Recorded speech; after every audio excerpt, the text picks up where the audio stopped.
Hello Year 5, this is Mrs Gill here with your Week 2 Thursday's maths session. We're going to begin today with your arithmetic test. I'd like you to spend no more than about 15 minutes on this test today, remembering we've been really working on not only our accuracy in our arithmetic test, but also thinking about our speed as well. So make sure that you are thinking about both those things and take about 15 minutes. I'd say to pause the video now, and when you press play again, you'll be able to see the answers so that you can mark your work. So, yellow group, you may wish to pause the video here. These are your answers that you can mark yourselves from your arithmetic test. And green and blue group, this is where you may wish to pause the video so that you can mark your answers from your test today. Okay, so continuing with our angles work this week, we're going to be looking at measuring angles today. Now, to be successful, we need to really be thinking about using our knowledge of angles, thinking about how many degrees there are in certain angles, drawing on some of that estimation skills that we used yesterday, and finally, using a protractor accurately. Now, please don't panic if you're sat there thinking, I don't have a protractor at home, how am I going to do this lesson? Have no fear, because today we're going to be using a website to help us with measuring angles. What I would say at this point is if you do have a protractor, further work at possibly measuring the angles that we looked at yesterday or earlier in the week will also really help you, and that's something that you can do if you wish to have an extra challenge. So, what are angles measured in? This is a recap now, thinking about the fact that angles are measured in degrees. And they are often measured with something called a protractor that you may have seen before. This is an example of a protractor. We have lots of these in school, and they are usually clear and see-through so that it makes it easier to read the angles. You will notice that there are two different scales on a protractor. Starting from this side, we've got 0 all the way round, stopping at 90 there for our right angle, all the way round to 180 degrees on our straight line. But we also have a scale starting from 0 here, all the way round, 90 degrees here, all the way round to 180 degrees here. And this is because actually, when we're looking at angles, some of our angles, and if I just show you with some lines drawn here, some of our angles will begin from this sort of side, if you like, and we would measure from this 0, but actually some of our angles will need to use the other scale, and you can see here it makes it much easier to have the two scales depending on the position of the angles. Okay, so let's actually have a look at how we use this protractor. Some really important things. You need to decide which scale you are using. You can see from my example here that I'm clearly using from the side of this first line of the angle I'm measuring. So I'm measuring this section here to see how big it is.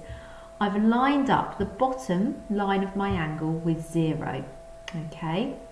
You'll also notice that the point where the two lines of my angle meet are in line with the perpendicular section here of the protractor. And this allows me to see from 0 how big my angle is. Now, it's often the case that we can get a little bit confused with these two scales here. Some of us can sometimes think that this angle is reading 51, 2, 3, 4. I can see it's on 54. However, we haven't started from the scale here of 0. We've started from this side. It's always a bit trickier, isn't it, reading from right to left. So this is a tricky one to start with. So actually, if we come round, we're at 90, over 100, over 120. And if we count from 120, 125 marker here, we're actually reading this angle as 127. We can also use our common sense to think, well, actually, I know this angle has to be bigger than 90 degrees. I can see it's larger than 90 degrees. It can't possibly be 54, so it therefore must be 127 degrees. And that's really, really important, that this is not only lined up correctly with the angle and the protractor, but also that we're starting from 0. So I'm going to use my protractor now to have a look at some of these slightly trickier angles that I may need to measure with. Now, the first thing that I think is always useful to do is try and make your angles a little bit bigger. So what you might do is extend your lines if you do happen to look at measuring angles. Extending the lines of the angles can be really helpful. So let's look at A. Now, as you can see, this part of my protractor here, I'm not going to have it over here like this. I'm going to make sure that that right angle of the protractor, that point is in line with the point where the two angles meet. I'm starting on 0 and I'm following my angle reader round.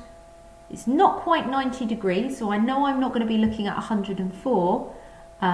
Sorry, I'm not going to be looking at 94. It's smaller than 90 degrees, so I'm actually looking at around 83, 84. About 84. Let's have a look at B. So B, again, lining that right up, so that corner is in line with that there. Starting on 0, reading round. I know I've not got over 120 here because it's less than 90 degrees. So I'm looking at 50, counting round to about 58. And this one here, lining up correctly. Starting on 0, I know it's not going to be over 150 because it's smaller than a right angle. So coming round, I've got 20 and we're on about 25 there. So as I said, they're trickier ones reading from right to left. Actually, we come to look at angle A here. This one is often slightly easier. So once again, I'm lining up my protractor. I'm starting on 0. I'm going round. I can see it's larger than 90 degrees this time. And I'm following this scale here that began on 0. And I can see I'm roughly, if I just line that up very clearly, I'm roughly on 140 degrees for that angle. So you might be thinking then, well, how am I going to be able to practice measuring angles? Well, what we've done is we've found this website that we've linked at the top of your task sheet, which is a really useful website to help you practice using angles. So you can just type this into, or copy and paste it into your web browser. And if you click it will come up like this saying measuring angles, click the arrow to begin. Now, as you can see, something that's really good about this is this particular activity makes you have to line up your protractor accurately. So that 0 is on that bottom line, okay? Now what I would like you to do is have a look at the angle. Before you even look at the protractor, think about estimating roughly how big you think the angle is. I can see it's bigger than 90 degrees. It's a fair bit bigger than 90 degrees. So I might go for around 120 as my estimate. You're then going to actually measure that protractor. You can see I'm starting on the zeros here. I'm going round my scale past 90, past 130 to 131, I think. So this is what you type in, 131 degrees. You click the return button. Oh, I like the sound of that. So the actual angle size, it tells you, is 131, and your angle, yeah, is the 131, and the precision, it says there 0 degrees. That means that it's absolutely precise. So the closer to 0 you get, the better. And you can click the arrow along and you can try other ones. Now again, we're going to need to turn our protractor round. There's no good having it like this because we can't read the scale. We need to rotate our protractor so that it is on 0 and going round then. So I've got 0, 10, 20, about 24. So I type in 24, press return, and it will tell me the actual angle size was 23 that time. So I was out by 1 degrees. Okay, and you can go through and practice, and you can see that they're not all the same way and direction. So this time I'm lining up my 0 here from this side and going round this top scale, and I can see there about 42. Let's see if we got that one right. Yeah, so you can see the precision. Take some time to practice this. Some of you will find this a bit trickier, so it's absolutely fine to spend a bit more time on it.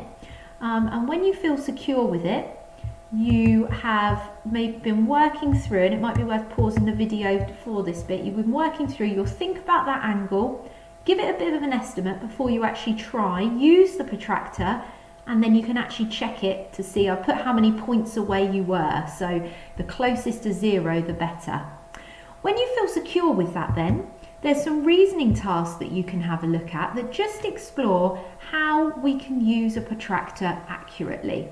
Okay, so like we said before, you don't actually need a protractor for today because you've got the web page to play, but if you do have a protractor, you might want to do a little bit more work on measuring those angles from previous days with your protractor to practice. And remembering, if they're a bit small, you can always extend the lines. We look forward to seeing your work later. Thank you.